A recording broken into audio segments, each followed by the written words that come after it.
Cybernation Uncensored.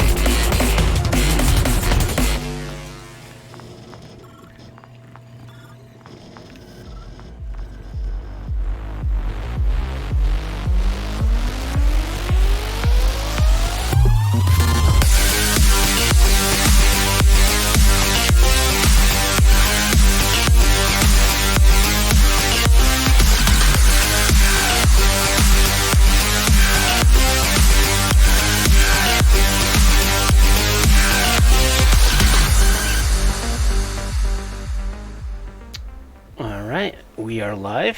Hopefully everyone can hear us. Welcome to another episode of the Tale from the Forlorn Dopes. I am one of your co-hosts, Cybersmily. Greetings, programs. I am the other co-host, Wisdom. I am so happy to be here today. Well, happy to be inside. It's hot as hell. Yes, I think the whole world is burning at this point. But so I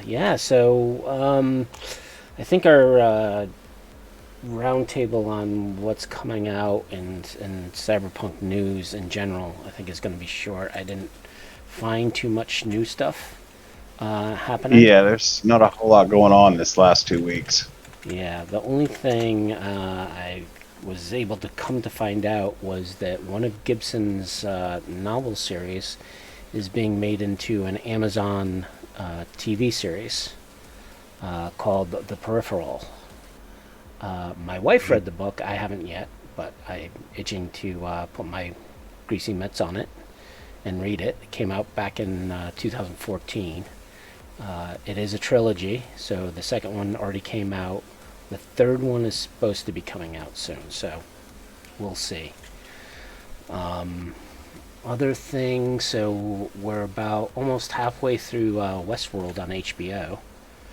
I'm not sure if you were able to catch any of the episodes yet, Wisdom.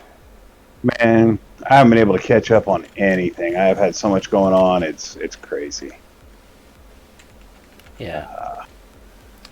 I can imagine with you living down in the southern states.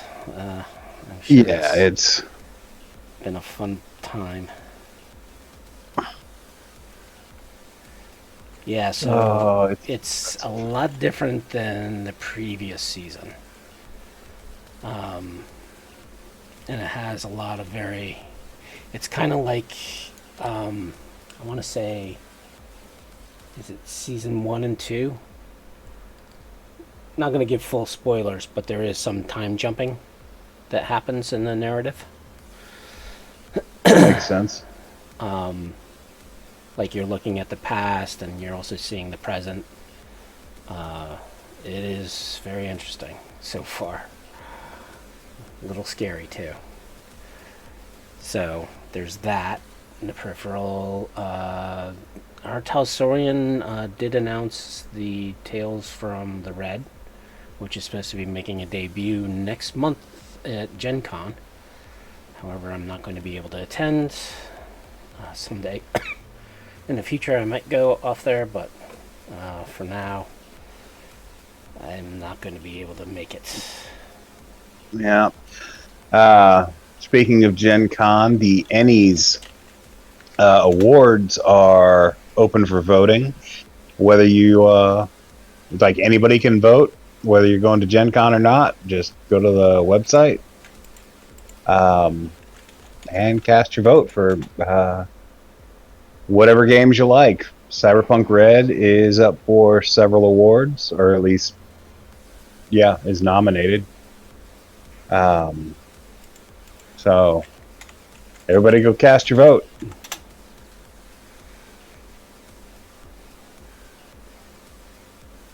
What site is that?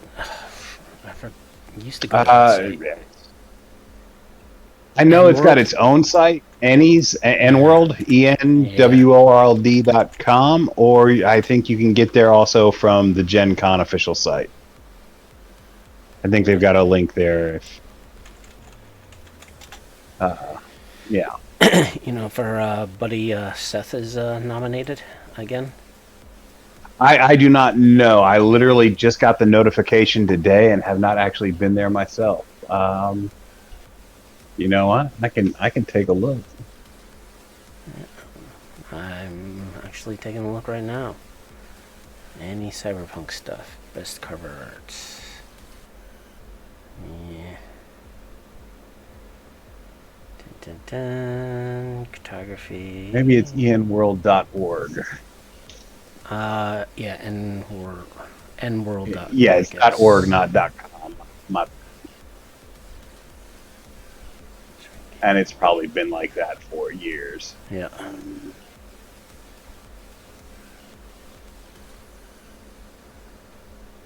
Yeah. I mean, what Cyberpunk supplements were put out last year? I know in 2020, but last year was kind of not too many. Yeah. Except for the DLCs. I'm not really sure. Well, anyways, everyone go check it out. Read up on it. It's kind of like the Oscars for tabletop role-playing game and gaming in general. So it is. Yeah, it's the big one. It is the big one. What else? So still waiting on Dark Horse to push out some comics. I know they released number 2 of Blackout, which was getting really into the story. I would like to see some of their Cyberpunk stories be more than 4 issues, but it seems like that is how they plan on doing Cyberpunk. It's a standard miniseries length is 4 issues. So, I mean, at least we're getting that. It's a dream come true to be getting that in the first place. Right. And then we're on hold for Edgerunners, the animated series, coming in September, which is fast approaching us. Still wish it came out It is earlier. indeed. And also, good. Yeah. I was just going to say, I'd like to see more of what the actual animation itself is going to look like. It looks like we got a bunch of shots from the opening credits. Yep. So. Yeah, and we are also waiting on patch 1.6 for Cyberpunk 2077, which people are rumbling that it's probably coming out soon because of the activity they're seeing on the Steam QA servers and UAT servers. So, not sure if they're planning on doing the release along the lines of when Edgerunner comes out, or if they're actually going to produce it sooner. I would like to see sooner, see what they've done for the past couple of months. And supposedly that's going to be the last patch for 2077 before they do the expansion, which I think is supposed to come out next year, late next year. Or sorry, should I say, it'll come out when it's ready. Yeah. So, as we know with CDPR, do not adhere to any timelines that they might present. Because if you do, you might be disappointed on that.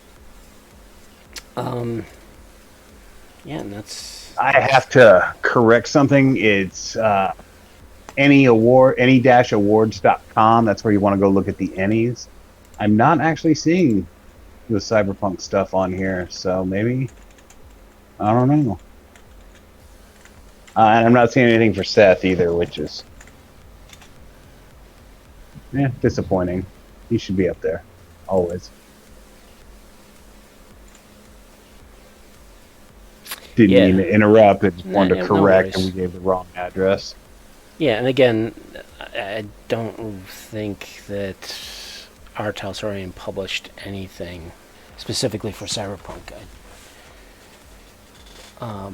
Last year, I think 2020 was probably the big year. But hopefully with James and Jay starting to getting their promotion. I'm hopefully going to start seeing some stuff pushing out. I know they've been releasing some of the artwork for Tales from the Red on the Artelsorian site, which is nice to see. Getting some previews. But yeah, I think that's kind of it from cyberpunk genre out in the world. Unless you've heard of any fun stuff. Oh, right, there was a game that just came out. Stray, which I was kind of looking at. Yeah. I've been looking forward to Stray for a long time. I just downloaded it this morning. It is ridiculously cute. It's basically a game where you play a cat walking around a cyberpunk city. If that premise sounds weird, it's because it is a little weird, but it's also fantastic. It's a very small game, so it's not going to take up too much room on your hard drive if you're on console or PC. I haven't played it much because, like I said, I just was able to download it today. But what I have played, I got it from PlayStation. Oh. You know me, I'm a console gamer. Yeah. I was looking to download it, but I kind of, last time I tried to download a program from Steam, they wanted my phone number, and that's a little too much PII that I'd rather not give out. And they really don't. What do you need my phone number for? Exactly. Well, it's to authenticate against your credit card, and it's like, according to my credit, well, no. Bullshit. According to my credit card, they don't ask for the phone number for verification. So So to me, that means they're gathering my information to possibly sell or use it in some other way that I'm not. I don't want more spam on my phone. Thank you very much. Give it to certain people, but not to a company that I'm just buying a computer game from. Anyways, back to the real world of Cyberpunk. So, this week, we're actually going to be getting into the source book, Protect and Serve. The police source book for Cyberpunk 2020. Yes, this came Long-time favorite. In 1992. And it looks like it's one of the few books that does not have a little input from Mike Pondsmith.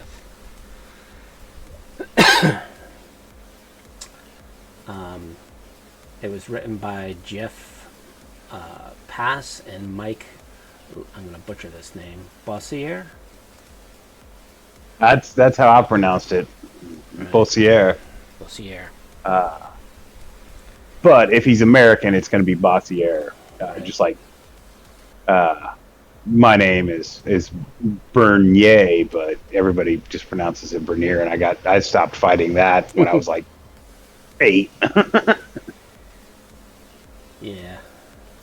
The cover art is by Bill Akin, and I think it's one of the top art or cover pieces. It's a fantastic cover. It's like a triptych.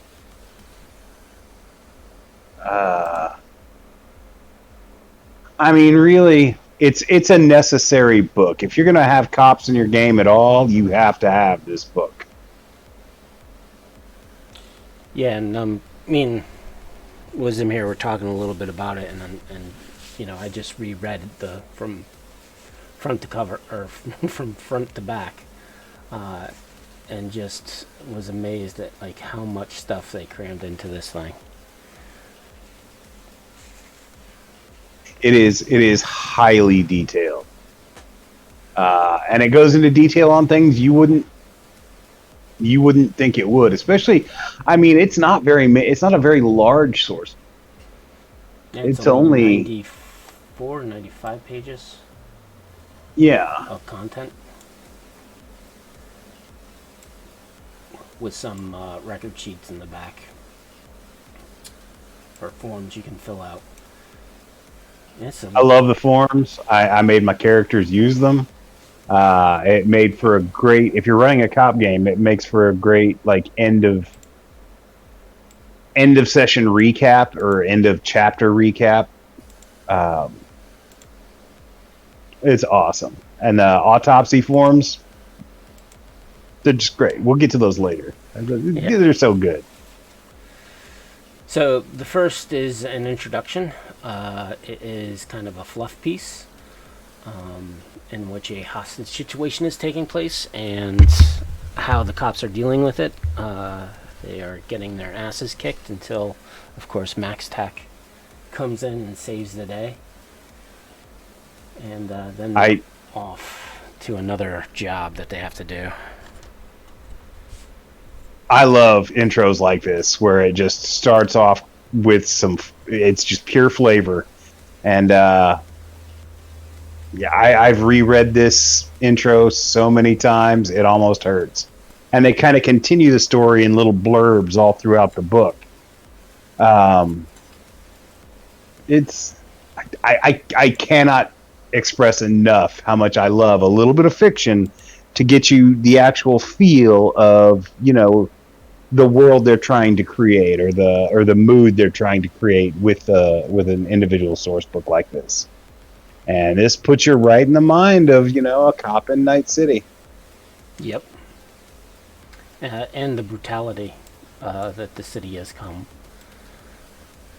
Yeah, like this. Why didn't he write a freaking? Why didn't we get cyberpunk novels from this guy as opposed to what we got? Bite boy and bite girl. All right, I'll be good. I'm sorry. Yeah. I actually, Seth Sarkowski was doing a Q&A, and I posed that question to him why he put in such a high rating. Likes him? Well, he didn't like him, right? He put in 2 stars out of 5. I'm like, why did you give such a high rating? And he chuckled. Yeah, because you gotta. Yeah, we love Seth. So moving along to the second chapter, which is hitting the streets. Again, there's a little bit of fluff in here, and this is actually where it starts getting into how to create a cop character. Wait a second. Now, wait a second. You didn't give us what Seth's answer was. He kind of laughed it off and explained to the audience what the book was and that it wasn't that it wasn't well received at the time, and he kind of the consummate professional that he is. Yes. He said that overall it wasn't the worst thing he's ever read. So, you know, that's probably true. I've read worse. Not much, but I have read worse. Mm. But yes, so it was fun to finally get his opinion on that. But if you guys go to his YouTube channel, you'll see that I asked that question and he answers it. Hooray! So getting back to Protect and Serve. So again, more fluff comes in the next chapter, but this chapter is basically how to create a cop. And I'm not sure if this is the first Splat book that started altering the life path or giving a different life path. I don't remember if this one or if it was Home of the Brave. I forget which one came out first. I forget which one came out first myself, but it definitely, like, they came out really close to each other, and it was part of a new focus is including, you know, individual role life paths.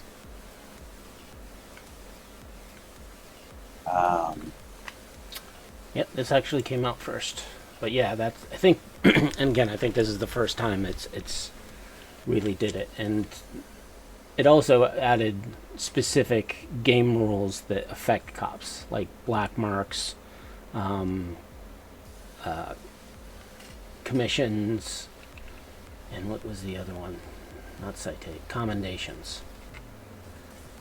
Yeah. It also, which was, I found this was interesting, was that it also added to your rep. So it helped with your character actually getting some higher rep in the beginning.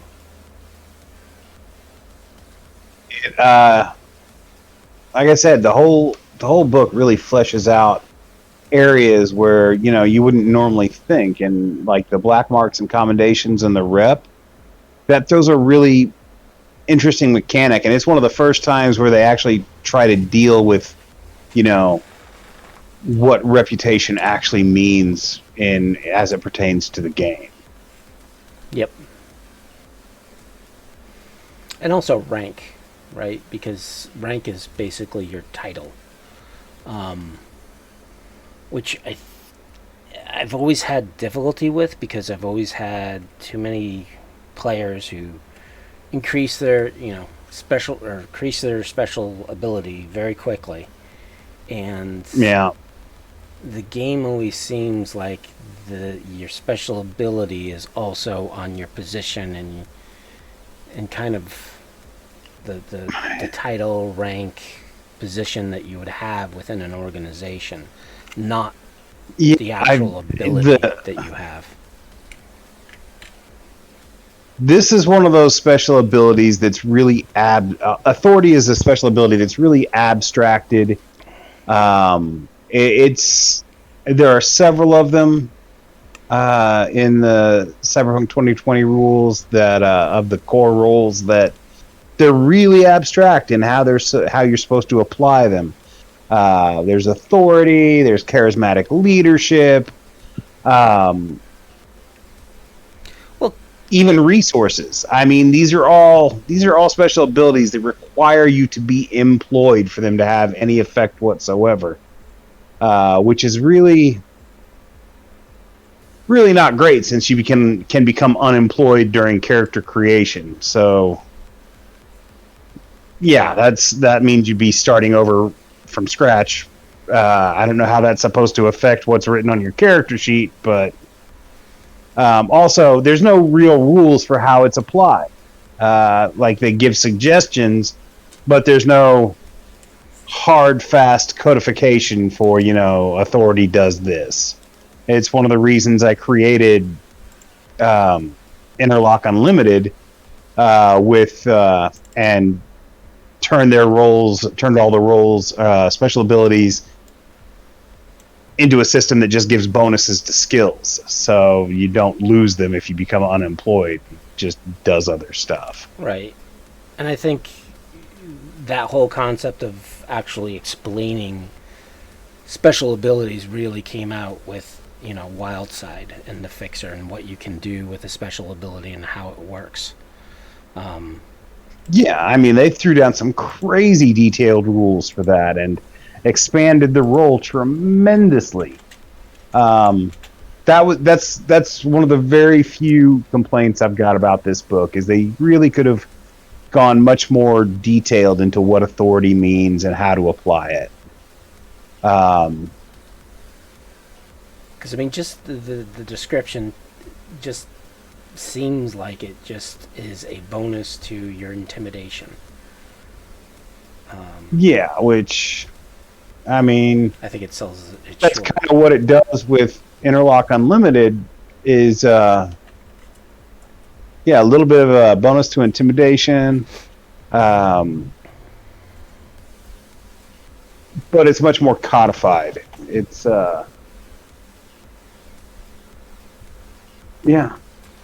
I'm sorry. Yeah, no worries.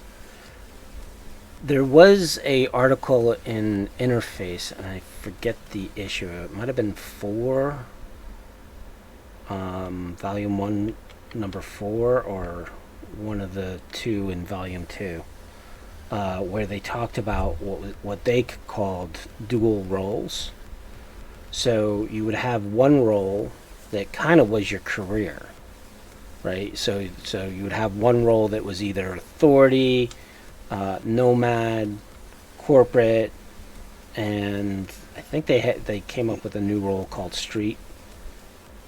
And then you would choose what you would be within that organization, right? So you would choose you're a solo, you're a techie, you're a fixer within that organization.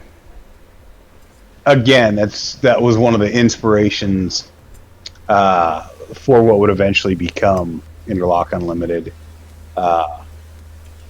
Is the way they looked at that. Like, you've got this, you've got your career, or you've got your family, or your gang, your corporate structure,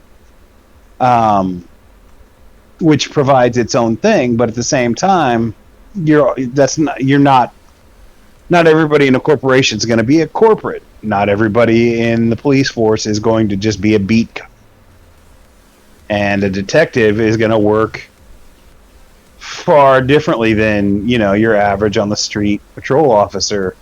And a max tac goon is going to be much different from both.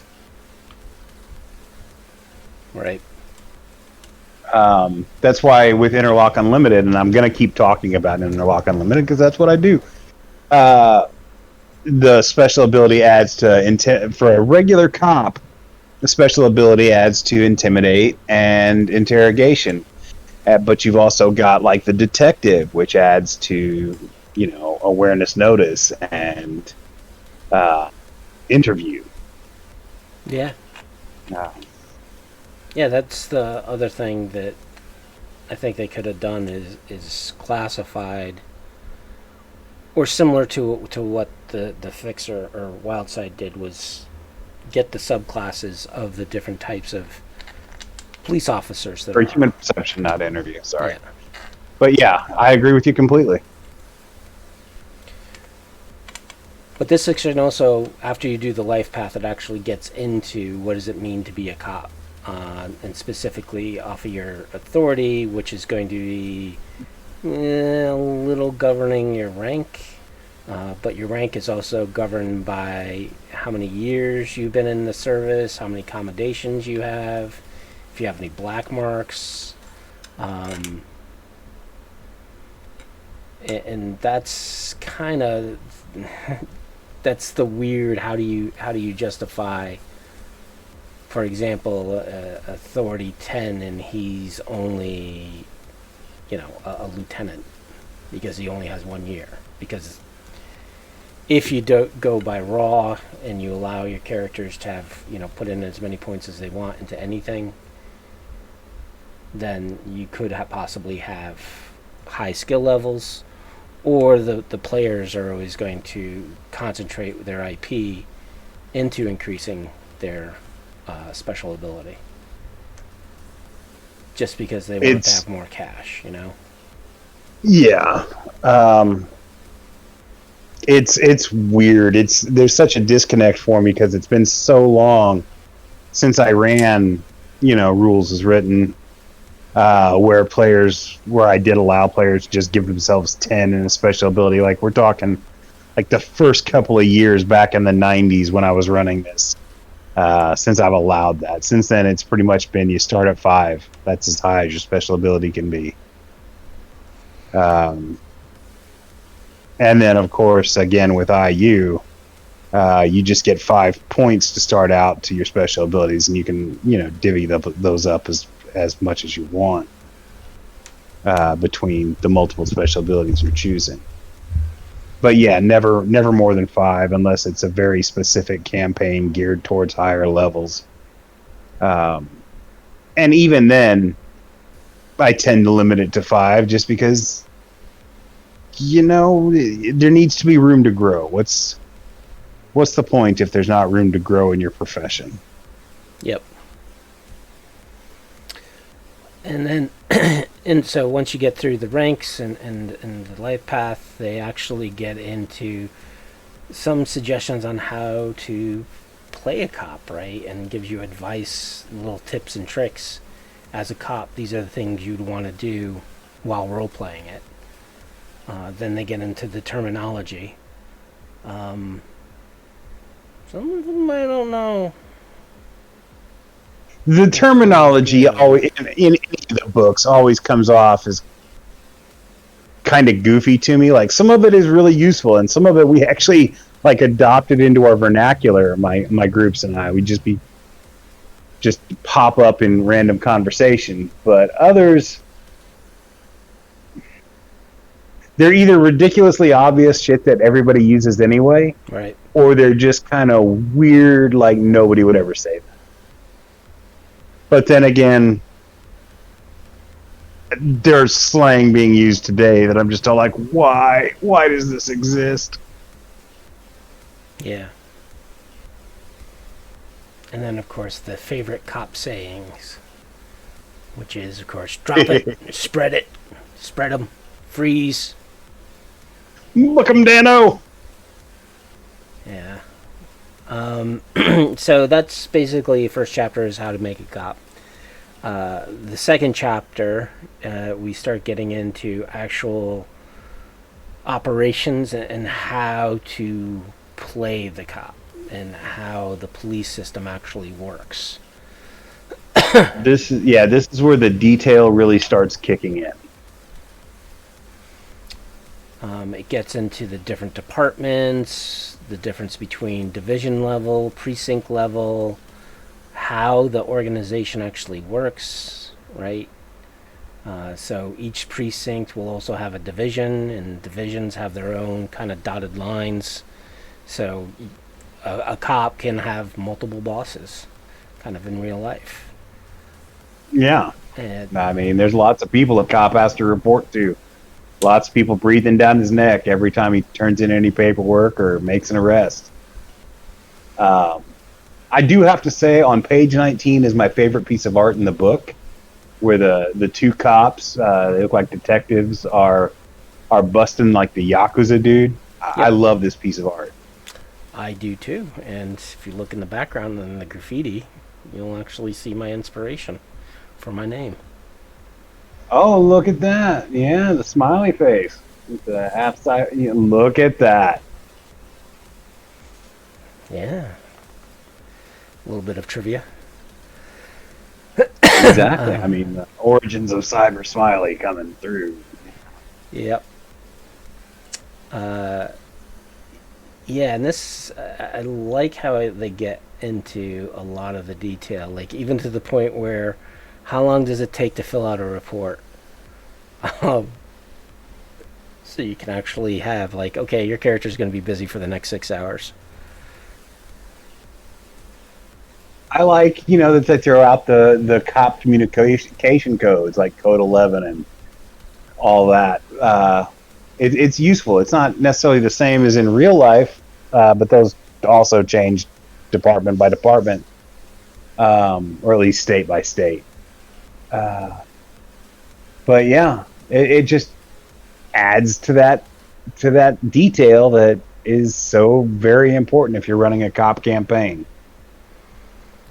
And I think this particular supplement, outside of any of the scenarios or campaign books, I think this is probably the one book I use a lot to get NPC stats, because they pretty much stat out everybody.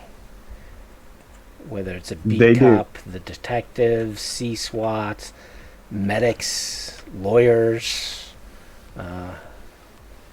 and all the various departments. They also give like timetables of how long a particular type of cop would actually respond to a situation.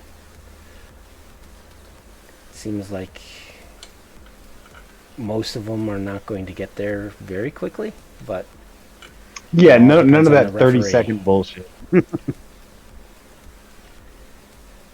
Yeah, so if you look at it, they just break down every single type of cop. And in this, I would have liked to have seen, the specialty roles and add to that. But instead, what they did was they took the cops and fleshed them out.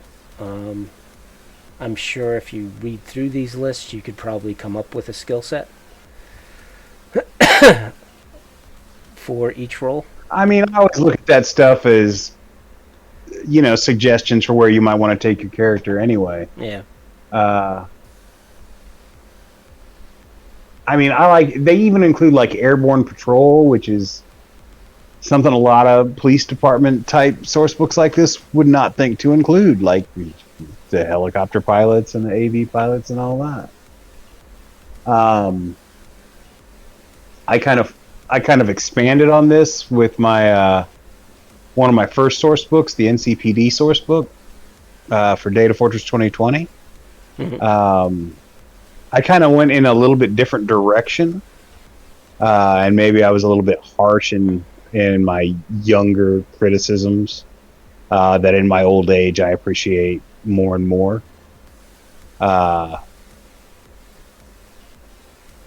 yeah, I love this book, and it inspired me with one of the first like larger internet source books that I ever wrote. Yeah, that's true. I like your that source book that you did. Very detailed. I mean, I'll be referring to it several times, most likely, as we go through this, because in my head, it's just such a big part of my game that I've been running for so long that, yeah, I can't help but make comparisons, or not comparisons, but connections. Yeah, and then it gets into what kind of assistance or resources that a cop can call on when they're out on patrol or doing any type of investigation. How long it would take that particular request. How long it would take them to get that enabled. To me, it just screams like this is doing all the hard work for a referee on planning out a cop campaign.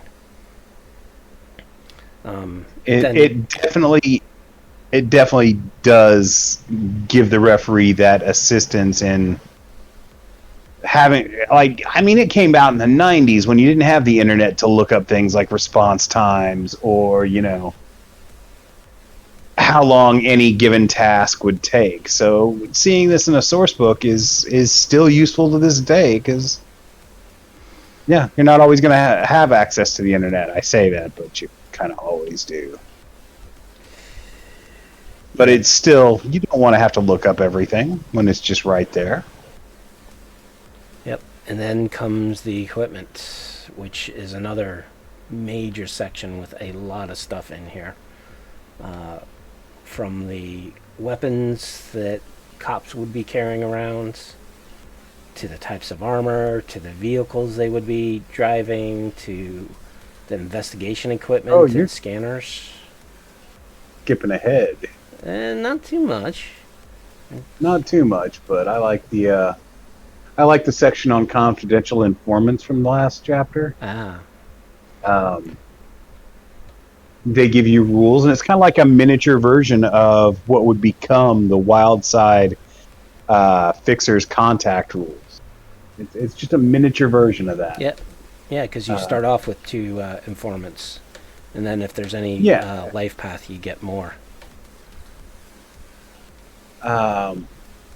So yeah, and it's got a section on how to run an undercover cop campaign right before it gets into the weapons. I think it could have been a little. That section could actually have been a little bigger. It's only. I agree. Half a page, maybe, at most. Yeah. 2/3 of a page. I mean, it's not very big, but at least they touch on, it's not fun and games in the fun and games. Right. But yeah, you know me, I love equipment. I love the idea of the constitutional arms, multiple ammunition pistol. That's so freaking like Judge dead Dredd. On for Judge Dredd.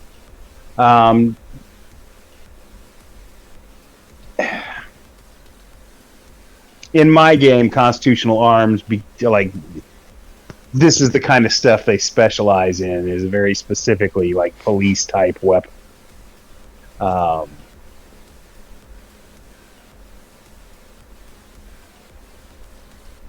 the point that they make several. In my game, they start making several new handguns for police, which combine like an over-under barrel. The under barrel is the revolver, of course, and then the semi-automatic standard barrel. Sorry, that's me ranting again about my own stuff. I'll try and keep that to a tasteful minimum. Stuff.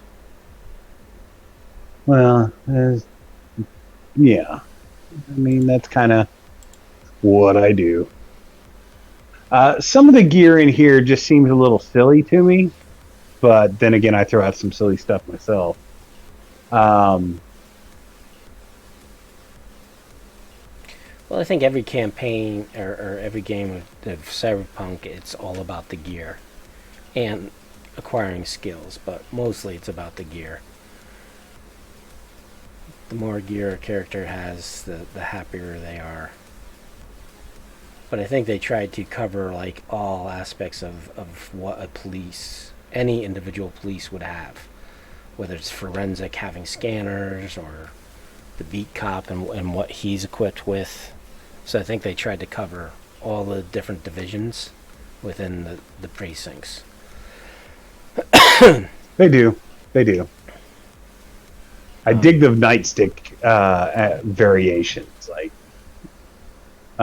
they've got one that's like a taser built into this nightstick, and then another that's got some mace and chemical spray, and then you just got your basic beat them till it hurts nightstick. Or have all three in the same nightstick. And I tell you what else was a popular addition to my game, to anybody playing in my game, was the Street Tech Burst. It's basically just like a little flashlight-sized one-shot shotgun that several characters in my campaigns have just always kept one of those as a backup on their keychain. Yep. And I think one rule that a lot of people overlook in Cyberpunk is if you fire any weapon at point blank range, i.e. you're less than a meter away, you do max damage. You do not roll damage. Yeah. You don't roll it. It just does the damage. So little backups like that, like at any kind of distance, they're almost useless. But at point blank, they'll put a hurting. They'll lay that down. Yeah, and then we get into all the various cop cars and cop vehicles, which are pretty damn detailed. I like that they go into the inventory for what each cop vehicle carries, like down to extra handcuffs and your basic investigation kits and all that. It's what started me down the path of I'm going to be super detailed with everything that these guys carry. So if you want to blame something, blame this source book for that. It would have been nice, cause I know quite a few of these vehicles have been republished in Max Metal. It would have been nice to see all of them republished, but... Yeah, I mean, with Max Metal, they tried to stick to the military vehicles, so I get that they didn't want to do, like, the patrol cruiser and all that. Yeah. I would have liked to have seen some updated art on all these. Which, again, was more inspiration for my own NCPD source book. I wanted a better... Basically, I wanted all my cops in Night City to look like the cops in 80 Police from Bubblegum Crisis and, of course, 80 Police Files. I wanted them to have that kind of uniform, and I used... For me, the patrol car looks like one of the police cars from Gundam. I use a lot of anime source line art. But yeah, it started that trend of me wanting to detail every image or every item and with an accompanying image, so there was never any doubt as to, it's got, you can hang off on this, or I mean, as I've said many, many times, picture tells 1,000 words, and it gets everybody on the same page. This book also gets into robots. I know the Robot Hound is pulled from Interface, but there's quite a few others that add, and I think this is... I'm trying to remember if this came out before or after Chrome 2. This came out before Chrome 2, I'm pretty sure. So this was actually one of the first supplements, again, to have remotes and actually include the remote skill. I mean, I could be wrong about that, but I'm pretty sure this came out before Chrome 2. And you're right. This is same year. This is the first time you see robots, as it were, in Cyberpunk, in the Cyberpunk rules. This is, yeah. I mean, back then, like police, like bomb disposal robots were a pretty new concept, and this tackled them pretty well. Or even surveillance robots flying around. Yeah, drones. I mean, this book was actually years ahead in trying to cover those things and how they would work in a Cyberpunk game. It always felt weird to me that like proper drones weren't given. They never really expanded upon that in the later books. They gave us the robots in Chrome 2 and some of them in Solo of Fortune 2, but you never had like proper drone rules like for the pseudo dragon here,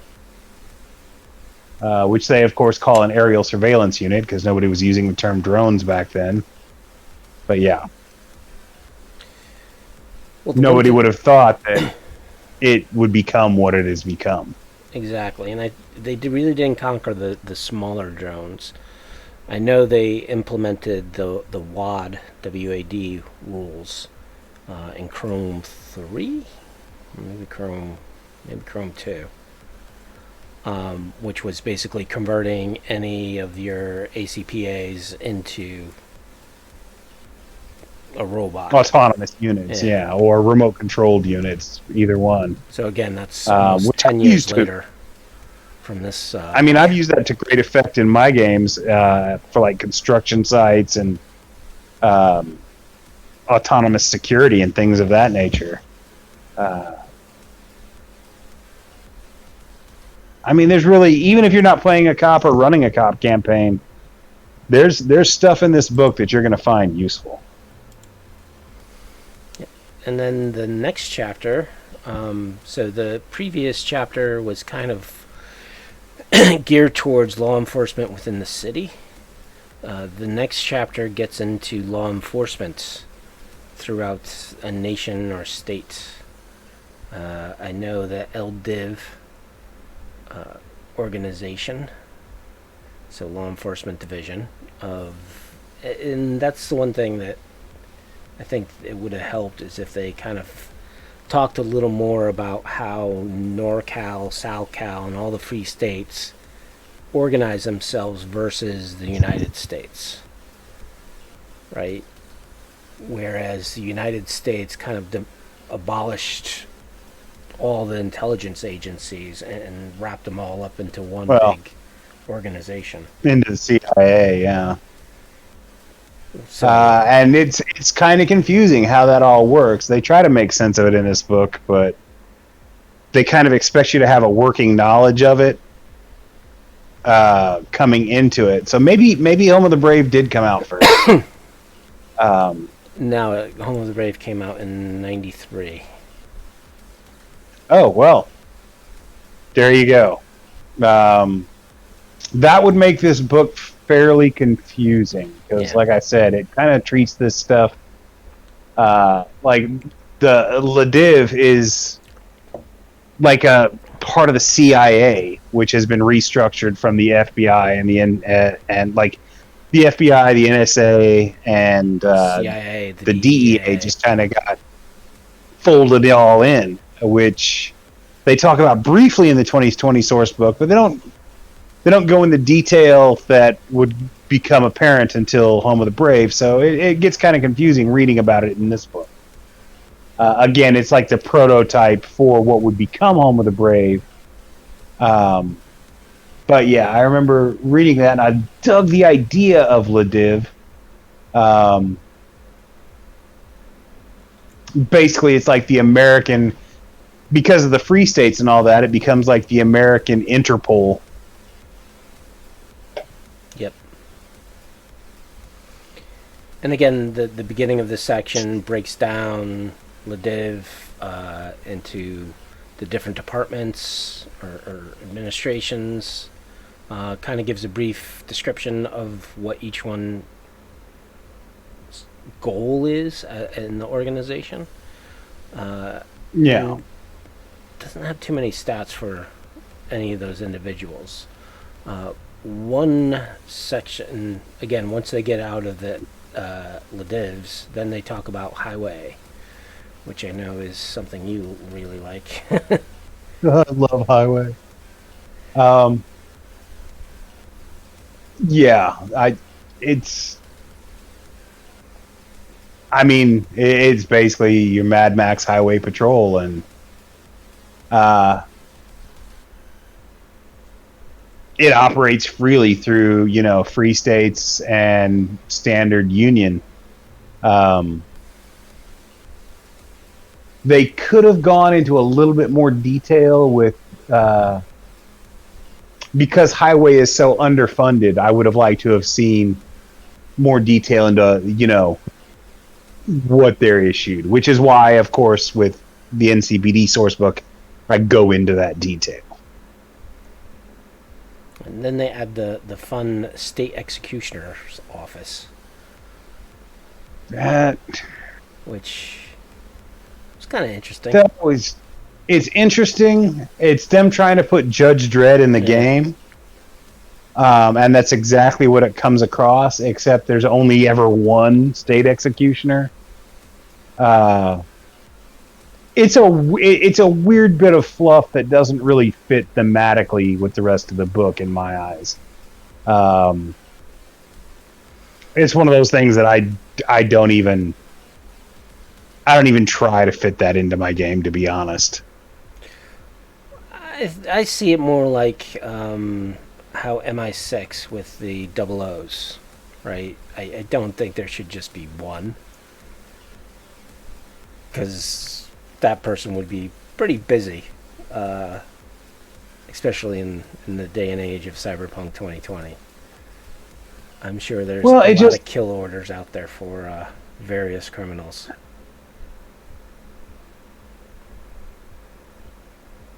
I don't know. It just comes out of nowhere, and they don't really give a whole lot of. They don't give a lot of fluff to the state executioner. Just that, that role exists, and I guess they just wander the streets with, full authority to do whatever they want. I don't know. Maybe if they had, fleshed it out a little bit more, I wouldn't think it was so weird. But as it stands, it's just like one of the areas of the book that I tend to ignore. And after the state executioner, they talk a little bit about corporate cops. And they reference another section that's actually later in the book around corporations and how they interact with the police department. Then you have the bounty hunters, and then they get into the perps, the bad guys, which consists of organized crime. They break down into how organized crime works and the various types of organized crime. I forget. I'll also just interject and say that the art in this chapter is kind of its weakest point. Yeah. It's just not up to par with the art we've seen previously in this book. That's not to say that it's not good. Um, it's more than adequate. It's just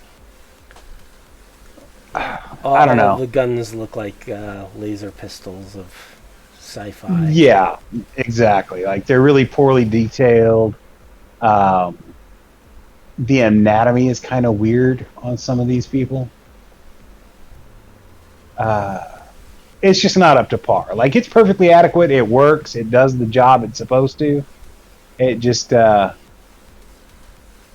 looks a little out of place in comparison to like that image of the cops busting in on the Yakuza dude we talked about earlier, or the image of the Max TAC officer with the Yes, I agree. Sorry. I think they were trying to keep each section consistent, right? So I'm sure they have a timeline, and when they go to the artist and like, hey, I need this many pieces of art and on this subject. And I was I forget who gave the advice, but there's a YouTuber called Mr. Welsh, and he was creating a D&D book for the old original campaign setting, which was Mystara, and he was creating a book, and using his own money to fund this thing and get it out there because he loved that campaign so much. But he was talking about how he was getting the art, and he actually started showing the book to like other people, and he actually showed it to Frank Metzer. And if you don't know who Frank Metzer is, then you don't know anything about Dungeons and Dragons. Yeah. And Metzer gave him the advice of like, hey, you want to keep your art consistent in each chapter, so each chapter has its own look and feel to help the reader kind of concentrate on that, as opposed to having something just jumbled with different artwork. Obviously, that is not advice I ever took to heart. Yeah. If you look at my site, it'll be obvious. But if you're actually publishing a book, I can see how that is fantastic advice. And yeah. So we get into the criminal elements, and they kind of cover, again, this, you can tell that this was the 90s, because it was the Yakuza, the Mafia, the Triads, and the Colombians. You forget the and I'm surprised they didn't put like the what was the big one back in the 90s, the Jamaicans. The Jamaicans. I mean, it was the 90s. We got that with Night City Sourcebook with the Voodoo Boys, kind of, but not as much as I would have liked. Or the Russian Mafia, or the Russian Mafia. I know Vietnamese gangs, which they kind of cover with the Triads, were a huge thing in the 90s. As all the teenagers who started off from Vietnam and were displaced all over the country kind of grew up and then started their own gangs. Right. I remember reading about how brutal they were in the 90s, and then they just kind of disappeared. Well, I think the Colombians were big because of just the drug trafficking back in the 90s with cocaine. What was his name? Yeah. And of course, Commander Ollie North or whatever, and the whole Iran Contra scandal, and of course we found guns out for that drugs. Reagan really didn't know what was going on.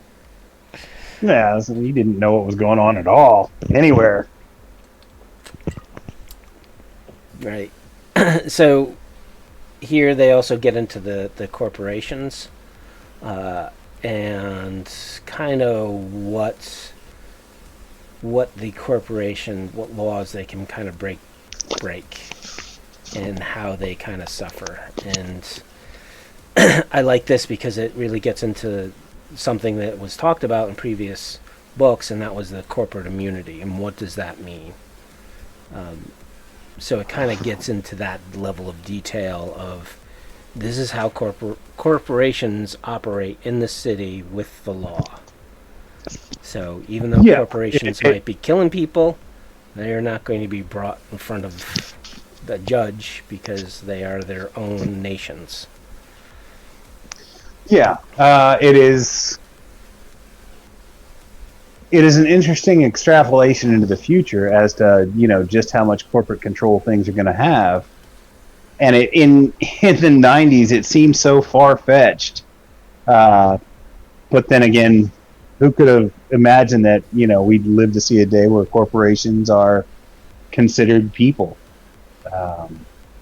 Citizens United and all that, where corporations really do just have ridiculous amount of immunity. Yep.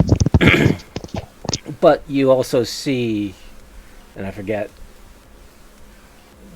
who was involved, but I know there's, I think it's in India or one of those other southern Asian countries, in which the CEO of a company basically has a standing death order on his head because he allowed his corporation to pollute a town to the point where there was several deaths.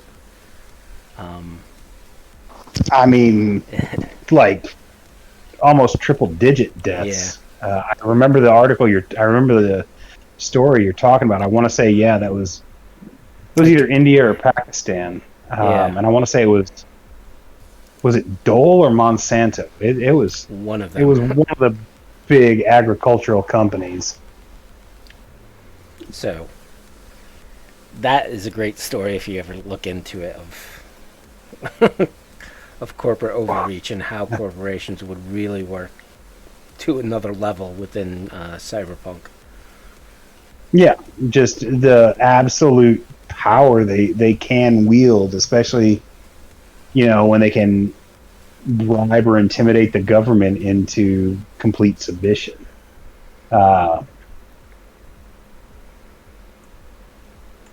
I mean, shit, that's the whole basis of the East India Company. Just bring forth a private military and take over. Yep. If the government there doesn't like it, kill them off and install somebody new. Yep.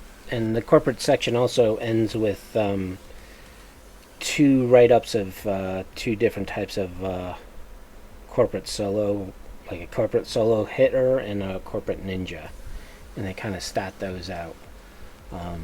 So, again, this book is great at giving you NPCs, statting them out for you, and then you get to throw them at people. Then the next section gets into the gangs. Sorry for cutting you off. Oh, I was just going to say, it's very 90s with the whole corporate ninja vibe, but I mean, corporate espionage is a huge deal. And it's really been the basis of several of my campaigns and my personal characters. I ran a corporate ninja once, and that was great fun. Yeah. And then it gets so it approaches... Yeah, go ahead. I was just going to say it approaches aspects of the game that a lot of people wouldn't necessarily think about. Right, and I think the main book tells you how screwed up the society is when it comes to corporations, and this kind of puts a little more understanding of the hows and whys of corporate overreach and corporate dominion, as it was. Granted, the governments aren't going to take a lot of shit from corporations, but they take enough. Yeah, I always kind of fought back against the idea that corporations had, complete, total autonomy in the United States, to the point that they ran all the governments and all that. I could see it in other countries, but in the 90s, thinking it was going to be like that in the U.S. was I don't know. I had a more optimistic view, even of the dark future, than that. As I get older, my mind changes on that as things progress. Yeah. So Thank moving. you, real world, for destroying my optimism of just how bad things could get. Yeah. Well, we see. Never know what's right around the corner. Just look at history. History has some interesting Full ups of and change. downs. Yeah. So we get into the gang section, and similar to what Solo of Fortune, the first Solo of Fortune did, it really Yeah, starts fleshing out what gangs are, the different types of gangs there are. They kind of add a few more gang types and start it doesn't structuring necessarily go those. into any specific gangs right off the bat, as opposed to just like these are the types of gangs that exist. You got your chromers, your culties, your booster gangs, which of course is the big fun one that everybody likes to throw out. Um, your drug gangs, uh, your guardians, which are just set up as like street vigilante gangs. Um, which were a big thing in the '80s. Like they made a big deal about these supposedly benevolent gangs who all of a sudden turned out to just be gangs. Nihilists, your party guys, your go gangs, which are your bikers and whatnot. And then it talks about gang structure, and I liked this section. I like this section quite a bit. Because before this book came out, everybody kind of treated street gangs like nomads. And there's a lot of similarity there, but they're not the same thing. Yeah, because nomads are all about family, the survival of that family, whereas gangs are, I want to make money. You guys can make money with Yeah. me, but I'm Or sort of. you guys can make money for me. Yeah, Gangs, gangs are a pyramid structure. yeah. So there's always going to be tools that the leaders use, as opposed to a nomad clan that would just, they're all family.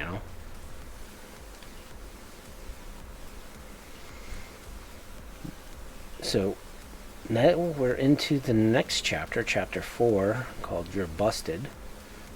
In this chapter, it breaks down what the laws are and what crimes characters can commit, and what's the sentence, whether you're fined or thrown into jail. This is probably the most useful section in the book, to be honest. Because the laws, Cyberpunk 2020 presented a world that had drastically changed in regards to laws and how they're enforced, what exactly is legal still and what's not. I don't agree with all of it, and I addressed that with the NCPD source book. But overall, this chapter is, like I said, probably the most useful chapter in the book. For unless you're running a cop campaign, in which at that point the whole book becomes important. But really, this chapter breaks it down and is going to be the most use to your average game.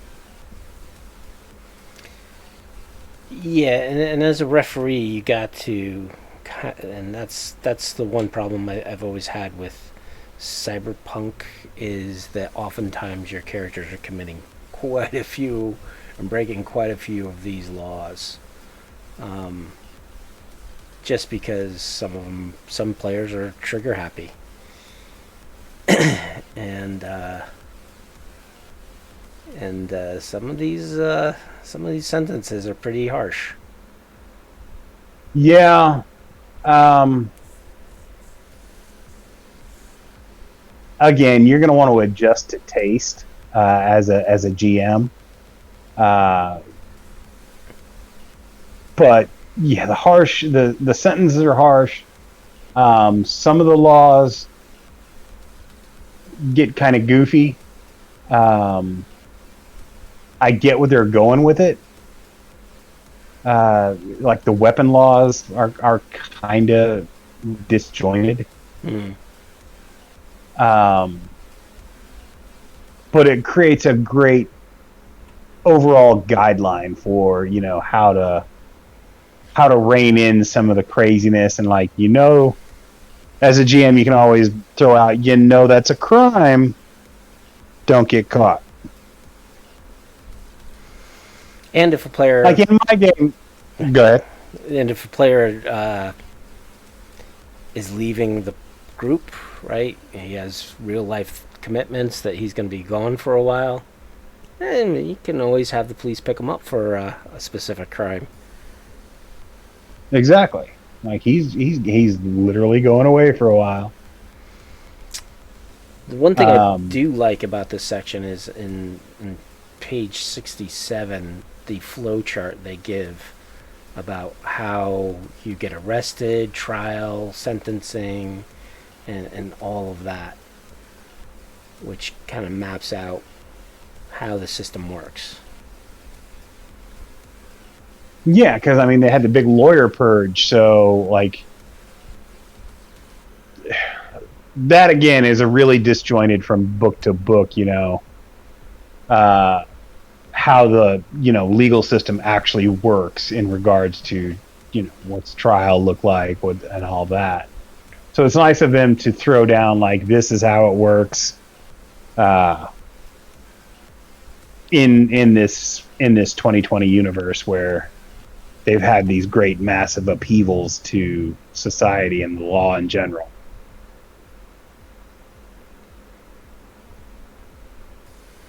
Right.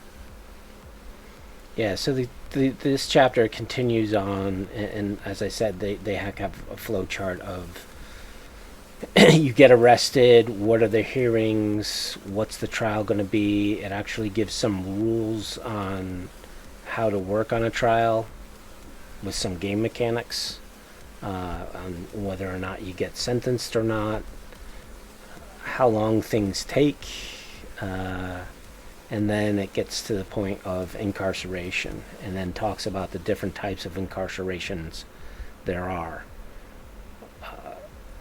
and also the different types of punishment. And I think the Cyberpunk 2077 comic book, Blackout, kind of addressed a little bit of it, and even the game itself got a little into incarceration, especially what was it? God,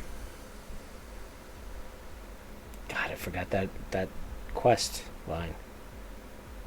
Something man, not Holy Man. The one with the BD. Maybe. Oh.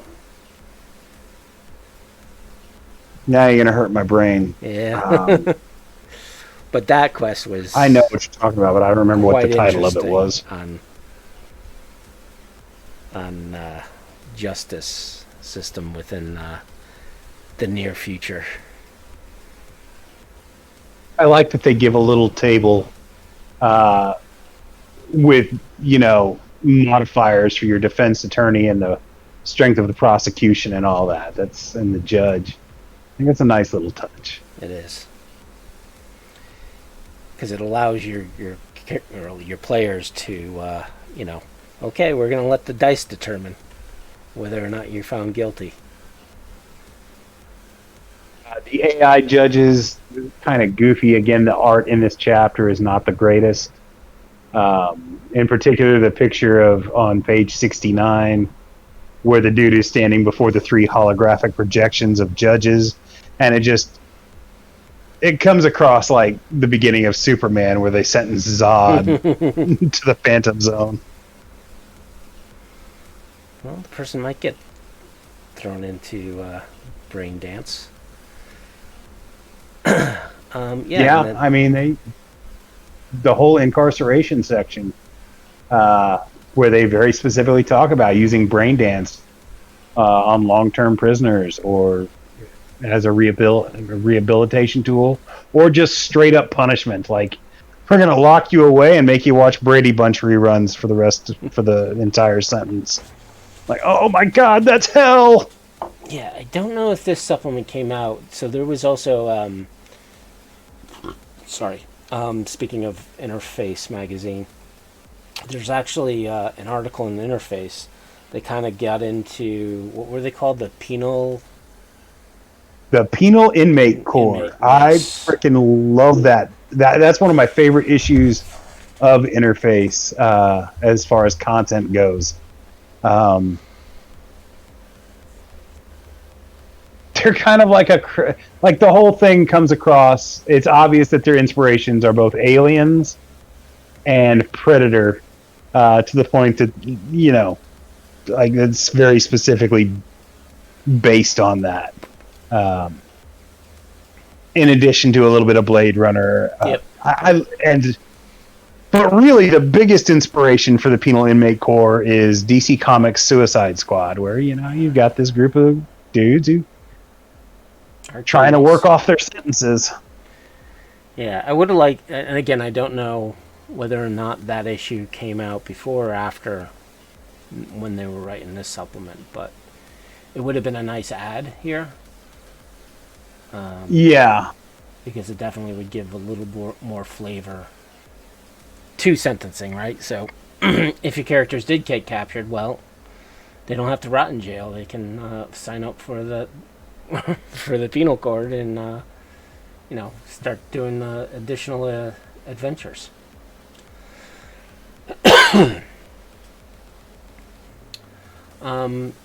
Then we are into chapter 5, which is basically, I think, 4 or 5 pages on how to run a cop campaign and what the responsibility as a referee. They kind of get into the idea that you should definitely want to have some paperwork associated with each of the characters, specifically around giving them commendations and black marks. Whether or not IA is looking after you because of an adventure you might have done or a scenario you got involved with that was kind of sketchy on how some of the perps were killed. Yeah. I mean, this is, if you're running a campaign of cops, this is your nitty-gritty meat on how to do that. And it also gives you a map of a precinct. And it's a good one. Like, it's not small. It's a large precinct. I wouldn't say it's like one of the larger ones, but it's not. It's substantial. And the last chapter, which is chapter 6, is scenarios. And it's kind of in the same format as scream sheets, in which you're given a little information, and as a referee, you just expand upon that. They basically break it down into the various reports that the police would hear, and then some additional information, as well as the referee information. And as a referee, you can start expanding and making it your own. I mean, they're all these super short, just like you said, basically just it's the it was the standard way that they added adventures back then, as just these little blurbs of adventure hooks to basically run wild with. Some of these are really cool, others are really goofy. Yeah. Like the Trekkie one? This is where the Star Trek poser gang comes through. Yeah, the Trekkie one.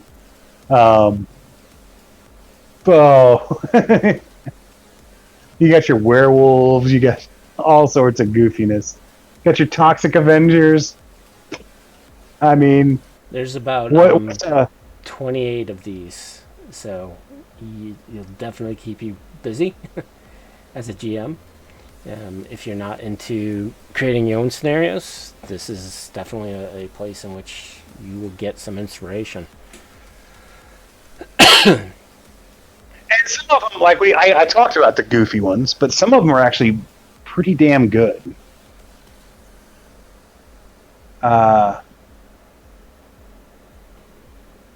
You deal with corrupt cops, you deal with serial killers, some cyber psychosis. It's some of them are like, it varies. Some of them are goofy, some of them are really cool.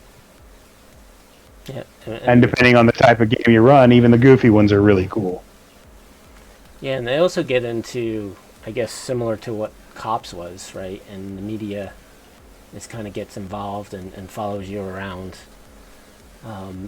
So even those scenarios, if all your players aren't cops, then some of them can be media, and those medias are just like the tag along. Hey, we're riding shotgun and filming the Night City Blues or something like that. Yeah, I mean, it doesn't come out and specifically give you, like, it's not obvious about it, but if you read the book, you see how, other roles can really, be integrated into a police-based campaign. Like you just said, medias, corporate liaisons, even nomads, working with the police through highway and whatnot. It's a good book to have. Yep. And then it rounds off with 3 forms. One is an autopsy form, which is always you got your great to use as in-game props. They also have the personal record. Yeah. To help a referee keep track of the player, and then the police report, which is pretty. It looks like a. I mean, they're all pretty detailed. Government form. And yeah, I used to hand these out. They make great props. They make great ways to, recap sessions or chapters. They're useful. More so if you're running a cop campaign, like the autopsy report, that's crap that a netrunner is going to find if they're doing their own investigation into something. You can throw that out there. They're good props. Yep. So that's pretty much it for this. And again, I really enjoyed this book. Especially, and I don't think I ever really ran a cop campaign because my players, when they played Cyberpunk, were never really always on the right side of the law. But it's definitely a great resource to even use for designing cops against the players, and why players really should fear cops, because this book allows them to do some pretty nasty stuff to the players as well. I mean, I have run many a cop campaign. I will go so far as to say that I love running cop campaigns. I like the structure that it provides the game. It's like running a Nomad campaign, like in that there's direction and structure, and with a cop campaign especially, you've got each case becomes its own chapter, where you can kind of treat it like a serialized television show at that point. There are a lot of benefits to running a cop campaign, and your players. It's up to your players whether they want to run it straight, or if they want to be corrupt, like bad lieutenant type cops, or obviously a mix in between. And you can have fun with that. Hell, I ran a pretty memorable cop campaign where I had an undercover internal affairs, investigator implanted in the campaign with them, and none of them knew that that player was IA while they were being investigated.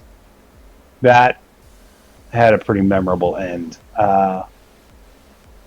When they finally found out, it became quite messy, but brilliantly fun. Everybody had a good time. It takes a special kind of player to run that internal affairs agent and keep things hidden from the other player or the other players, while suddenly the internal affairs is finding out stuff and they start suspecting that there's a mole somewhere. Yeah, that kind of intrigue But yeah, sounds interesting. I've run private investigator campaigns and like just detective campaigns. My favorite thing to do, though,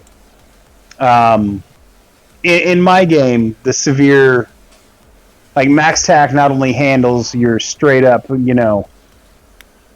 like SWAT type tactics against cyber psychos, but they also investigate cyber psychosis and cybernetic crimes. So all the people in it are dual trained. It opens up a whole world of, like, they can be like investigators one week and then get called into action the next week. Very, very 80 police files. Right. And I think one thing that we kind of glossed over was there's also a section on what kind of cop movies you want. And granted, this list is from 1992, but so there's a lot more out there. But they kind of cover quite a few good ones. Yeah, I mean, you got your Lethal Weapons, you got your Hill Street Blues. Yep. I don't remember if Black Rain was listed on there, but it probably should have been. Yeah. There we go. Black Rain was pretty good. The cop series that was watching recently was Tokyo Vice over on HBO with Ken That's Watanabe. a good one. Yeah, so there's some really fantastic cop shows coming out of Asia lately. Yeah. The Wire. The Wire was an awesome series. Yeah, you watch The Wire and this show or The Shield, and if you can't find campaign inspiration from those, I don't know what to tell you, man. That's really as good as it gets. And for specifically Cyberpunk, Dread, I think, is the epitome of a cop movie for Cyberpunk. Yeah, that's that and Blade Runner.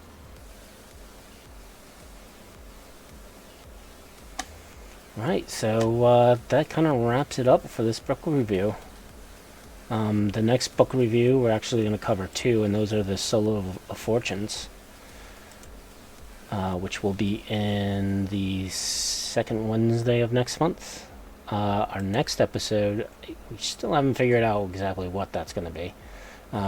We've been trying to... It's going to be some ranting. Yeah, probably ranting. Most likely ranting. We'll come up with a subject that we can talk about, or find somebody that we can have as a guest and just chew the shit with them. Yeah, so anything else you want to talk about? That, I think, about covers it. I mean, to wrap up, Protect and Serve is one of my top 10 books in the line. It's one of the books that I consider to be, while you don't need anything more than the 2020 source book, this is one of the books that I would consider to be a must-have if you're going to expand beyond that at all. I also think that you can turn this into Red pretty easily as well. Yeah. And again, I think most 2020 stuff you can convert into Red pretty easily, because a lot of this, and again, the life path, nah. Other than that, the conversion of some of the gear you can do, and a lot of this fluff as well as the NPCs can easily be converted and used within a Red campaign. Yeah, I mean, the law structure in Red seems to be pretty similar. I don't remember seeing a lot of stuff that was drastically changed. You could easily use this for red. And again, I expand on the source book on Protect and Serve with my NCPD source book. You might want to check that out on Datafortress2020. Be able to again, use or not at your leisure. It just provides a little more. But yeah, this book is a must read for any serious Cyberpunk 2020 GM or player, for that matter. Yep. All right. So we can start wrapping up. So first off, I want to thank Rob Mulligan and Cybernation Uncensored for hosting us yet again. Thanks, great. Rob. So I am Cybersmily. You can find me at cybersmily.net. That is my site that I have a lot of Cyberpunk 2020 stuff, and as well as Cyberpunk Red, little web tools that you can use for your campaigns. I also have a link to the Cybersmily Datafortress Discord. That is a place where you can post bugs, hear about my latest enhancements, and any enhancements you think you want to see in my site. I am more than happy to do it. I've been getting a lot of feedback there, and I appreciate the people who have been doing it. Also, check out our channel on Cyberpunk or Cybernation Uncensored's Discord every as well. Single time. I know. I know he changed it like a year ago, and Cyberpunk just rolls off my tongue a lot easier. Cybernation Uncensored's Discord, check that out. The Tales from the Forlorn Dopes have a channel there. We'd love to hear feedback, possible other subjects people want to hear from us. Please do that. Questions, comments, anything you want to see us cover in the future. Yep. You can also find me on other Discords. I'm almost, I think, on all different types of Cyberpunk 2020, Cyberpunk Red, Cyberpunk whatever Discords that are out there. So I kind of float and lurk out there, as well as on the Reddits. And you can go and check me out there as well. All right, I am Wisdom000. I run datafortress2020.com, which, you can just find a ridiculous host of source books, gear, rules, and, an archive of all the greatest Cyberpunk sites out there. That is the key. He is the archival of all the sites that used to be out there. And there were quite a lot. Every groovy article from all those sites I've put into PDF. Any that I could recover anyway. There's some stuff that's just going to be lost forever, I guess. Very sad. It's weird to think just how many sites there used to be as compared to, what few there are now. Well, now that we're talking about sites, I think it was a different type of a time. Right, so search engines, the birth of the internet, where and there wasn't everybody had a Yahoo page or a GeoCities. It was a different time. And also, the search engines and their algorithms weren't as picky as they are now. Let's just say, it seems that there's more advertising links than there are actual content links for some of the searches you do, and that's kind of a shame. Or the old web rings that used to exist. The web rings, which aren't a thing anymore. No. The early wild days of the internet, the cowboy days. But yeah, check out Datafortress 2020. It's if you play Cyberpunk or just are interested in the genre, it's got something for you. You can also find me on Facebook, on the Cyberpunk 2020 Facebook group, the Datafortress 2020 Facebook group, or you can just find me personally, Wisdom 000, Derek Bernier. Easy to get a hold of. I love talking about Cyberpunk. I'll answer any questions you have, to the best of my ability. Yeah, get a hold of us. Yeah. We love this stuff and we love interaction. So Till next time. make yourselves known. Yeah, we'll see you first of the month or first Wednesday of the month. Yep. Catch you later.